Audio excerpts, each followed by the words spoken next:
तो अब हम प्रिय विद्यार्थियों श्रम के बदले पूंजी के तकनीकी प्रतिस्थापन की सीमांत दर और उससे पूर्व हमने पूंजी के बदले श्रम के तकनीकी प्रतिस्थापन की सीमांत दर के सूत्र देके एक काल्पनिक तालिका जिसको हम लेकर इस दर को समझाने का प्रयास करेंगे MRTS L4C।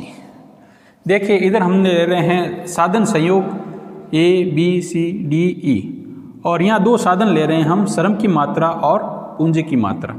श्रम की मात्रा क्योंकि हम इस दर को ज्ञात कर रहे हैं MRTS L4Y, पूंजी के बदले श्रम की मात्रा। तो पूंजी के बदले यानी पूंजी की मात्रा को कम किया जाएगा, उसमें कमी की जाएगी और श्रम की मात्रा में अभिवृद्धि की जाएगी। तो यहाँ देखें श्रम की मात्रा को हम बढ़ा रहे हैं 1 2 3 4 और 5। यहाँ पर पूंजी की मात्रा को कम किया जाएगा। पहला कॉम्बिनेशन A को हम लेते हैं।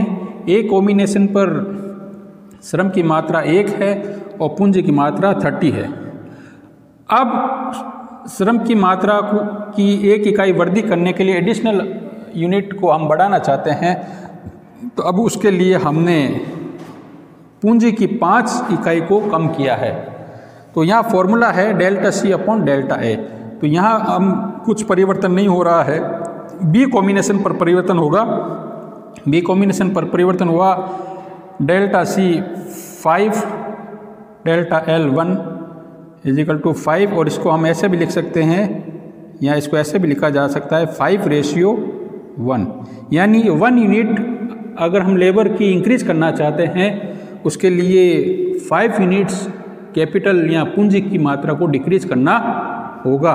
इसी को हम MRTS L4C कहते हैं। इसी तरह अब C कॉम्बिनेशन पर देखें, हम B से अगर हम C पर आते हैं तो फिर एडिशनल यूनिट 1 इंक्रीज हो रही है और कैपिटल की जो है 4 यूनिट डिक्रीज हो रही है। तो यहाँ पर MRTS 4 हो जाएगी। इसको हम ऐसे भी लिख सकते हैं 4:1।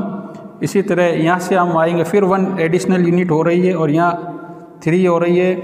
तो 3 इसको हम ऐसे भी लिख सकते हैं 3:1। यहाँ से यहाँ पर पहुँचेंगे फिर 1 हो रहा है और यहाँ से यहाँ पहुँचेंगे फिर 2 हो रहा है। तो इसको बोलेंगे 2 या हम यूँ कह सकते हैं 2:1। तो ये हमें MRTS L4C मेजरमेंट हम कर पाए। ये काल्पनिक तालिका से हमने शो करने का प्रयास किया। इसी तरह इसको भी समझा सकते हैं। इसको समझाने के लिए यदि अगर हम इधर C लिख देते हैं और इधर हम L लिख देते हैं तो ये जो MRTS है वो C for L बन जाएगी।